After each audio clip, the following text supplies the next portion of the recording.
36 days now of the war in Ukraine, and as attacks continue to ravage Ukrainian cities, India today has travelled from Mariupol to Gorlovka, where the battle rages on. Parts of the city is now under Russian control as well. India Today's Geeta Mohan, the only reporter to travel across Ukraine, is continuing to get you reports from Ground Zero, those first-hand accounts of what's really happening.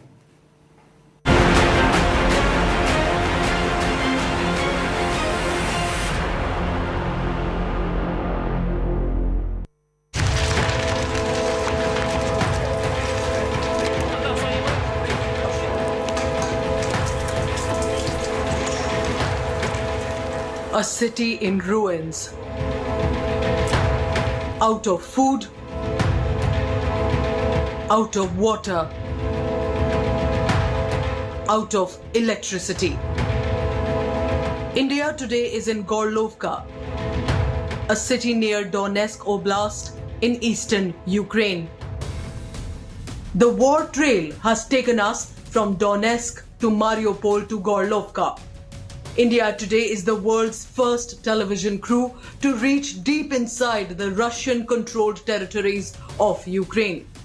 The after effects of massive shelling here in Gorlovka. Shards of glasses now being removed by the residents. They're not leaving the city that has come under heavy shelling from the Ukrainian side. The windows broken, and now this lady over here, this old lady over here, is cleaning, tending to her garden. She's cleaning the glass, shards of glass, and what she says is that her flowers and her garden has been destroyed. A home, a garden that she maintains with much love, now absolutely destroyed, and so she's trying to retrieve whatever she can of the garden that is left, because they've just sown the seeds for the next season, and before the flowers can bloom, before the saplings can even be visible, there are glasses everywhere, shards of glass everywhere. Very sad sight, and you'll see this in the entire neighborhood here in most parts of Gorlovka that has come under heavy shelling. Non-stop bombing might have destroyed much of the concrete, but the city's soul is intact. Elena Vladimir, residing in Gorlovka for years, says she will rebuild her home. Все вычистили, цветов насажали. Ничего, вычистим, еще лучше насадим. So this woman says that in 15 there was shelling here. They bombed everything, but they rebuild it again. So they put the flowers here and make this territory pretty. And now again the shelling and everything destroyed. But she says, oh, it's not bad, we will just repair it again. Bollywood is giving Elena good company and keeping her spirit high even in these times of war. Oh, Jimmy, Jimmy, Ася, Индия, Радж Капур, люблю, не могу, всю жизнь люблю индийские фильмы. У меня столько дисков, Бобби есть, у меня много, да, Рам Шиам, Зита Гита. Свет бывает, тоже как бы, если сильный обстрел. This is Olha's house. She does not want to show her face because she has relatives in Ukraine as well. So it could be a security issue for her family members on the other side. But she's here. This is her house, which was destroyed. You're seeing new bricks because they're rebuilding. That's how resilient this town has been of Gorlovka, because they've been suffering this for a while. Olha over here will explain what happened. Olha, what happened to your house? Что произошло с вашим домом? 15 июня 2015 года производился обстрел. Было 2 прилета именно по улице Шашурина, дом 15. И был прилет в первый этаж, фундамент этого дома, и рядом стояк, 4-й этаж, просто насквозь. So it was 2 hits in the 15th year, and one of the hit was hit this house, and her flat was ruined. Door was out, and it was impossible to live here after that shell. Right. Impossible to live out here. This is the house that is being rebuilt, and just if Satya goes to the window, beyond this point is where the Ukrainians are holding fort. So every time there is attack or a fierce battle between the Ukrainian side and the Donetsk or the Russian side, this town of Gorlovka is the first town to fall victim. And this building, this neighborhood is the one that suffers the most. I'll take you outside to show exactly how the situation is outside also. If you come out over here, the buildings are absolutely dilapidated because they have been suffering this kind of shelling since 2014. And while the people still continue to live, right now, because the situation is so bad, the neighborhood is almost empty. There are older people, some younger lot who are still here, but playground over there, absolutely abandoned. Children do not come out. Some of them do come out if they're here and play amid the sounds of explosions, of shelling. So these are unreal times for people of Gorlovka, but also an entire community over here that has been witnessing the fiercest battle between Ukraine and Russia, between Ukraine and Donbass. Work Notorotske is where Russian control ends. 1 kilometer from here, Ukrainians are holding fort.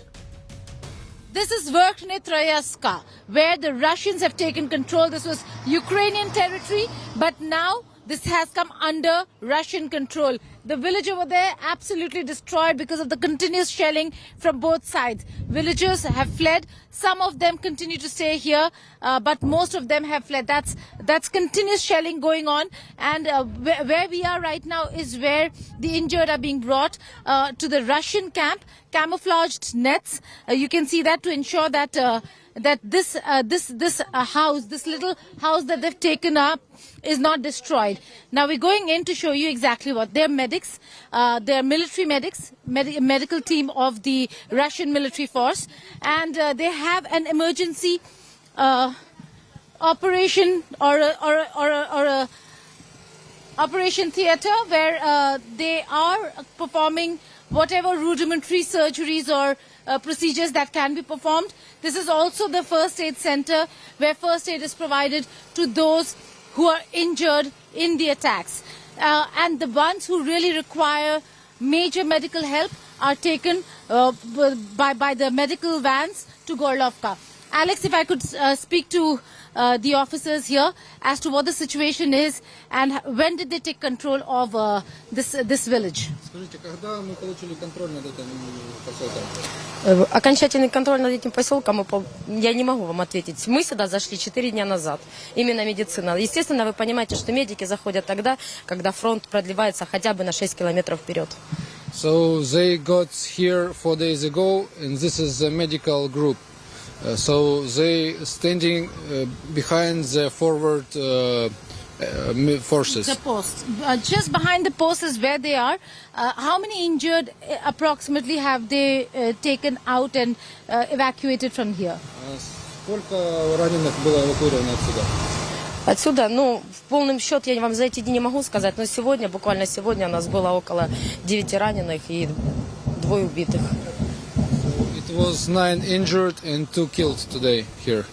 9 injured, 2 killed only today, but this is an operation that is ongoing and continuing. So we will bring you all the reports from the forward posts over here, but this is the last position, the latest one that the Russian forces have taken control of. This was under Ukrainian control. Now the Russians have taken control of this area, and it seems like the villages over there are absolutely destroyed, but people not willing to leave.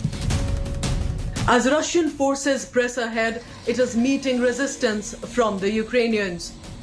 The theater of war has shifted from Kyiv to eastern Ukraine. This is the last post where the Russians now have taken control.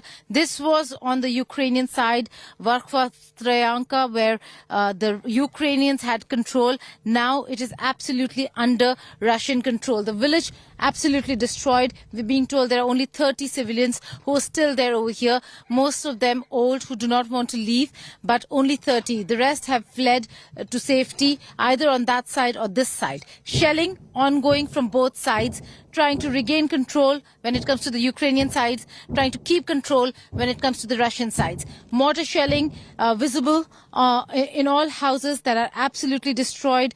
There was a mortar shell that fell on this house as well, where we are standing right now. But it seems like this is going to continue because this is the last position for the Russian side, a critical one at that. In areas where Russian forces have taken control, it has confiscated machine guns and ammunition from the defeated Ukrainians.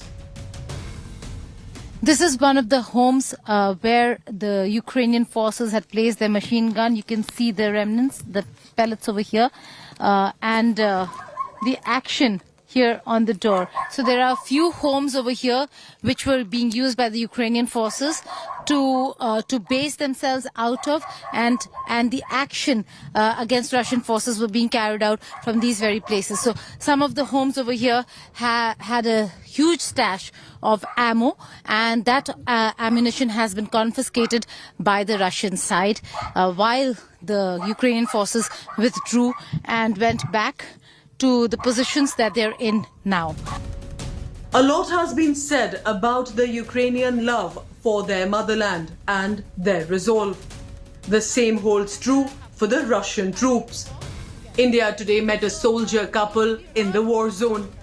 They have left their 5-year-old baby at home to fight what many are calling Vladimir Putin's war. On the front lines, fighting with the forces to take as much territory as they can. They're ensuring a DPR Russia win, and we'll have to wait and see how the Ukrainians react. There are young couples, young forces, young women fighting the forces on the other side as well. But this is a young couple fighting from this side. Tanks moving to the front line over here. We've seen this continuous action, continuous movement of tanks that have been moving from Gorlovka and other areas up to the front line. This village now has been taken and is under Russian control. Those are Russian military personnel and forces who are now moving to the front as and when they require more ammunition, more backup, more support. You'd see this road being used to go up to the front. Russia is sending reinforcements, including T-64 tanks, to the region. Moscow is determined to hold on to their hand-won gains in the last few days. We are right at the border areas. Now the forces over here, Russian forces, preparing to go to the front. You can see that they are arming the tanks with the ammunition, the weapons that are required. And over there are two more tanks. This is a T-64, and they're readying themselves. They soon will be going to the front. You see all of them. They were taking a break, and now the forces over here moving ahead. There you can see they're all going. They're all going to the front line. This is an area in Gorlovka. We are again being told not to disclose locations, so can't show the buildings around. Satya is keeping it very specific to the tanks that are here and will be in motion very soon. They are going to go to the villages that have been captured where we were reporting from. The commander who's commanding this convoy of tanks, Sergeant Ilya. Sergeant Ilya, thank you for speaking with India Today and Aaj Tak. Where are you headed? We see you're preparing. Where are you headed right now? Don't want details, but just about the fact that the border areas that they're trying to capture. Не нужны детали, но скажите, куда вы направляетесь, то есть какие у вас примерно задачи стоят, то, что можно сказать. Задачи стоят на Новобахмутовку, отбить сейчас, как бы вернуть ее нам, то, что нам положено, и нашу территорию. So they going to Novobakhmutovka village, which is in the territory of Donetsk People's Republic. It must be so. So they're gathering to take it back now. What are the challenges that they're facing as forces? Are there any challenges that they're facing? Какими проблемами вы встречаетесь как подразделение? Проблемы со стороны Украины. Ну, вообще, то есть какие у вас... Operational challenges. Да, технические какие трудности, то есть как это... Технические трудности, да, в принципе, никаких, только машинки старые, уже уставшие. Приходится их самим заниматься, их там подкручивать, там всякие патрубки, со временем уже стали протираться и так далее, то есть... So the only problem they meet is the old technique, and they need to repair it seldom.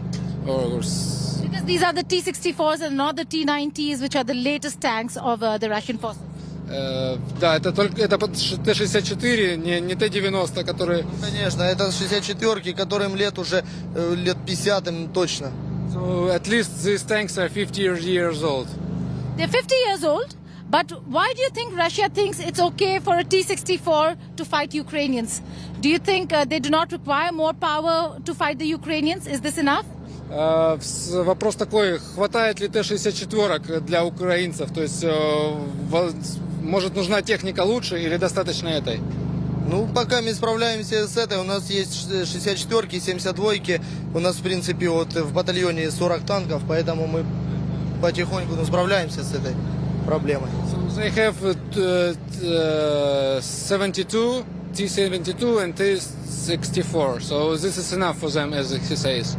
That's Sergeant Ilya saying that it's enough for them. They're going to go to the front line and ensure that the areas that are a part of Donetsk remain with Donetsk, and the Russian forces over here are going to ensure that they maintain control of the region and of the area. I'm atop a T-64 Russian tank, and they are now preparing to roll in to the border areas, the front line. The preparation is on. The weapons are being placed, ammunition being placed inside the tank. They were taking a break, but now they're preparing themselves to go to where we're coming from. The last village that now is under Russian control. Ukrainian forces have been pushed back, and they require all the support, all the backup that's required, and therefore these tanks soon are going to go rolling into those villages. Atop a T-64. With video journalist Satya Rautre, Geeta Mohan for India Today.